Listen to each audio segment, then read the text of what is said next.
আসসালামু আলাইকুম রহমতুল্লাহি ওয়া বারাকাতুহু। সুপ্রিয় দর্শক ও শ্রোতা, আমরা আজকে একটি বিষয় আপনাদের সামনে উপস্থাপন করব। সেটি হলো মহিমান্বিত আল্লাহ রাব্বুল আলামিনের অসংখ্য নামের মধ্যে আরেকটি নাম হলো আর রব।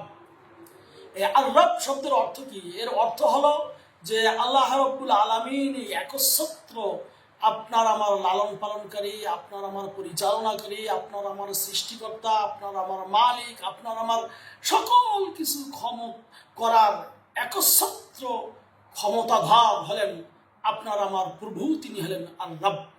এই রব মানে রুবুবিয়্যাহ, অর্থাৎ আল্লাহ রাব্বুল আলামিনের প্রভুত্বে এককভাবে সাব্যস্ত করা। কোরআনুল কারীমে যে এই আয়াতগুলি বিভিন্ন জায়গায় প্রায় 974 বার আর রব শব্দটি ব্যবহৃত হয়েছে। তাছাড়াও আরো অসংখ্য অগণিত বার রব্বি, রব্বুহুম, রব্বুকা ইত্যাদি ভাবে বা রব্বুনা ইত্যাদি ভাবে বর্ণিত রয়েছে। সম্মানিত বন্ধুগণ, আর রব মানে আল মুতাসাররিফ কুল্লা শাই, অর্থাৎ সকল কিছুর একচ্ছত্র মালিক, পরিচালনাকারীকে আল্লাহ রাব্বুল আলামিন। আপনাকে আমাকে ছোট থেকে লালন পালন করেন, বড় করেন, রিজিক দেন, খাওয়ান, পরান, জীবন দেন, মৃত্যু দেন। আর এই রব এর উপর অধিকাংশ মানুষ তারা ঈমান নিয়ে আসে। শুধু কয়েকজন নাস্তিক ছাড়া সবাই স্বীকার করে আল্লাহ রাব্বুল আলামিন আপনার আবার সব কিছু করার মালিক। এমনকি মক্কার মুশরিকরাও এটা স্বীকার করত, মক্কার কাফেররাও এটা মানত, অনেক কাফেরেরা পর্যন্ত এটা মেনে নেয় দুই একজন নাস্তিক ছাড়া, যে হ্যাঁ আপনার আবার পরিচালনাকারী, লালন পালনকারী, দেখাশোনাকারী, সব কিছুর একচ্ছত্র মালিককে আল্লাহ রাব্বুল আলামিন। সে আল্লাহর ওপর ঈমান আপনাকে আমাকে রাখতে হবে, সে আল্লাহকে বিশ্বাস করতে হবে, সে আল্লাহর সকল প্রশংসা আমরা করে থাকি। আল্লাহ রাব্বুল আলামিনের কাছে আমরা বলি কি? আলহামদুলিল্লাহি রব্বিল আলামিন। সকল প্রশংসা আল্লাহর জন্য, যিনি রব্বুল আলামিন, সারা বিশ্ববাসীর একচ্ছত্র পরিচালক, একচ্ছত্র রব, প্রভু, মালিক। সম্মানিত বন্ধুগণ, এই জন্য করে আপনার আমার উচিত হলো সেই আল্লাহ রাব্বুল আলামিনকে একচ্ছত্র ভাবে একক রব হিসাবে স্বীকার করা, তাঁরই ইবাদত করা, তাঁরই দাসত্ব করা, তাঁর কাছেই চাওয়া, তাঁর কাছেই প্রার্থনা করা, তাঁরই সকল কিছু কাজ তাঁরই উপর সাপোর্ট করা। সম্মানিত বন্ধুগণ, অসংখ্য অগণিত নবী রাসূলগণ তারা এই রব শব্দটি দিয়ে আল্লাহ রাব্বুল আলামিনের কাছে দোয়া করেছিলেন। যেমন আমরা কি আল্লাহ রাব্বুল আলামিন বলেছিলেন, ও ইজ ক্বালা লাহু রাব্বুহু আসলিম ক্বালা আসলামতু লিরাব্বিল আলামিন। সূরা বাকারার 131 নম্বর আয়াতে যে ইব্রাহিম আলাইহিস সালাম তাকে আল্লাহ রাব্বুল আলামিন বলেছিলেন যে তুমি আল্লাহর জন্য আত্মসমর্পণ করো, তিনি বলেছিলেন আসলামতু লিরাব্বিল আলামিন।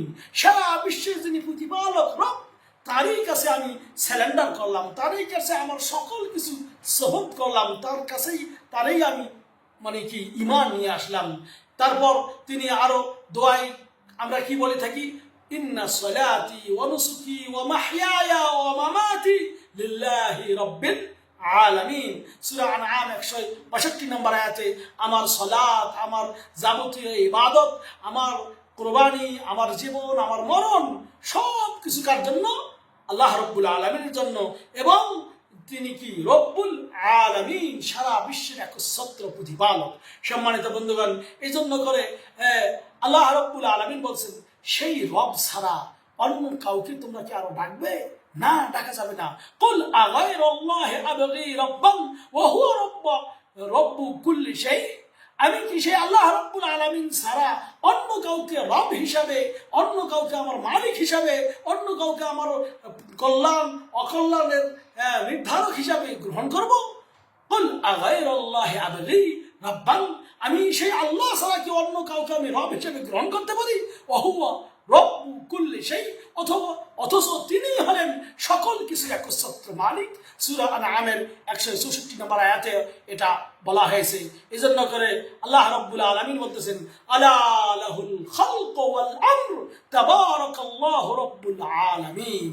যে সূরা আরাফের 54 নম্বর আয়াতে আল্লাহ বলতেছেন, আলা লাহুল খালকু ওয়াল আমর, যাবতীয় সৃষ্টি করার একচ্ছত্র মালিক, হুকুম করার একচ্ছত্র মালিককে আল্লাহ রব্বুল আলামিন, তিনি তাবারাকাল্লাহ, তিনি বরকতময় রব্বুল আলামিন, তিনি সমস্ত পৃথিবীর একচ্ছত্র মালিক। অনুরূপভাবে সূরা দুখানের 8 নম্বর আয়াতে আল্লাহ বলতেছেন, লা ইলাহা ইল্লাহু, একমাত্র আল্লাহ ছাড়া আর কোনো কি উপাস্য নেই, মাবুদ নেই। ইউহয়ী ওয়া ইউমীত, তিনি জীবন দান করেন, মৃত্যু দান করেন। ওয়া রব্বু আবাইকুমুল আউয়ালিন, রব্বুকুম ওয়া রব্বু আবাইকুমুল আউয়ালিন, তিনি তোমাদের রব এবং তোমাদের পূর্বের যত পূর্বপুরুষ ছিল তাদেরও রব হলেন কে? আল্লাহ রাব্বুল আলামিন। অনুরূপভাবে আল্লাহ বলতেছেন, আল্লাহ বলেন কি, রব্বুল মাশরিকাইনি ওয়াল মাগরিবাইন, তিনি পূর্ব পশ্চিমের সকল কিছুর একচ্ছত্র মালিক কে? আল্লাহ রব্বুল আলামিন। এবং আল্লাহ রব্বুল আলামিন সূরা রহমানের যেটা 17 নম্বর আয়াত, আরো একটা আয়াত সূরা তাকবীরের 29 নম্বর আয়াতে আল্লাহ বলতেছেন, ওয়ামা তাশাউনা ইল্লা আইয়াশা আল্লাহু রব্বুল আলামিন, হ্যাঁ তোমাদের চাওয়ার কোনো খাওয়া নেই, অর্থাৎ ওমা তাশাউনা ইল্লা আইয়াশা আল্লাহ, তোমাদের রব যা চান তাছাড়া আর কিছু হয় না। রব্বুল আলামিন, তিনি সারা বিশ্বের প্রতিপালক। সম্মানিত বন্ধুগণ, এরকম করে কোরআনুল কারীমে বিভিন্ন জায়গায় আর রব শব্দটি রয়েছে। সেই আল্লাহ রব্বুল আলামিনকে একচ্ছত্র মালিক, একচ্ছত্র উপাস্য ইত্যাদি আপনাকে আমাকে স্বীকার করতে হবে এবং এই শব্দগুলি দিয়েই আল্লাহর কাছে আমরা দোয়া করতে পারি, প্রার্থনা করতে পারি। রব্বানা আতিনা ফিদ দুনিয়া হাসানা ওয়া ফিল আখিরাতি হাসানা ওয়া কিনা আযাবান নার, এমন করে দোয়া করতে পারি। ফাকালা আনা রাব্বুকুমুল আলা, কিন্তু এই রব শব্দটা অনেক সময় দুনিয়ার মানুষরা বলতেছিল যে কাফের, যেমন ফিরাউন বলেছিল আনা রাব্বুকুমুল আলা, হ্যাঁ আমি তোমাদের সবচেয়ে বড় রব। কিন্তু এই রব বলতে কি, মানে সে নিজেকে পরিচালক হিসেবে গ্রহণ করেছিল, কিন্তু হাশা কাল্লা ওয়ালিল্লাহ, না, কখনো নয়। একমাত্র রব আপনার আমার প্রভু, আপনার আমার মালিক, আপনার আমার রক্ষণাবেক্ষণকারী, বড়কারী ছোটকারী, সকল কিছুর কল্যাণ অকল্যাণকারী, সকল কিছুর পরিচালক মহান রব্বুল আলামিন আল্লাহ রব্বুল আলামিন, তিনি আমাদের আপনার রব। আপনি আমি সেই রবের উপর ঈমান আনবো, তার কাছে সকল কিছু সাপোর্ট করবো, সে আল্লাহর উপর ঈমান নিয়ে আসার আমাদের আল্লাহ যেন তৌফিক দান করেন। আমিন। ওয়া সাল্লাল্লাহু আলা নবিয়িনা মুহাম্মদ। ওয়াসসালামু আলাইকুম ওয়া রাহমাতুল্লাহ।